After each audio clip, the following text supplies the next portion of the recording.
পরীক্ষা দেওয়া খুব কষ্ট হয়ে যাচ্ছে। রাস্তায় অনেক পানি ছিল, পুরো স্টুডেন্টরা সবাই ভিজে গেছে অনেক। অনেক সময় মানুষের রাস্তায় বাসার রাস্তায় পানি ভরা থাকে, আসতে কষ্ট হয়, যাতায়াতে অনেক অসুবিধা। আবার অনেকে বাসা আছে নিচুতে, তাদের বাসায় পানি উঠে যায়, প্রিপারেশন ভালো নিতে পারে না পানির জন্য। আমার মনে হয় না আজকের পরীক্ষাটা নেওয়া উচিত ছিল আর কি। মানে এই এত পানির মধ্যে দেখে নাও পানির কি অবস্থা, কলেজের সামনে পানি ভরা, আর অন্যান্য বাসার সামনে এমন অবস্থা হলে তা পরীক্ষা কেন্দ্রে আসতে অনেক অসুবিধা।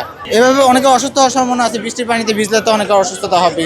যে আমরা তো যে অনেক কষ্ট করে পরীক্ষা দিচ্ছি, কারণ এখানে অনেক হাঁটু সমান পানি, অনেক জায়গায় পানি উঠে গেছে, কিন্তু তারপরেও তো অনেকে পরীক্ষা দিতে কষ্ট করে আসতেছে। আমাদের এখানে এলাকায় যদি কম থাকলে অন্যান্য জায়গা থেকে যে অনেক পানি, তো এভাবে তো আসলে পরীক্ষা দেওয়া খুব কষ্ট হয়ে যাচ্ছে। এমন যদি পরিবেশ তাহলে তো সবার দিক বিবেচনা করে অবশ্যই স্থগিত করা উচিত। না, আমি যে জায়গায় থাকি সেই জায়গায় আসলে বাধা বিপত্তি আসলে ওরকম কিছু হয় নাই, কিন্তু সবার দিক বিবেচনা করলে অবশ্যই একটু কষ্ট হয়েছে। রাস্তায় অনেক পানি ছিল, পুরো স্টুডেন্টরা সবাই ভিজে গেছে অনেকে ভিজে একদম এক্সাম দিছে অনেক বেশি। আমার মনে হয় যে বৃষ্টির মধ্যে যেহেতু চট্টগ্রামের অবস্থা বর্তমানে খুবই খারাপ, তো ওইখানে যেহেতু বন্ধ দেওয়া হয়েছে, প্রথমে দেওয়া হয়েছিল চট্টগ্রামে জেলায়, 2 জেলায় বন্ধ দেওয়া হয়েছিল, এখন স্থগিত পুরো বিভাগে।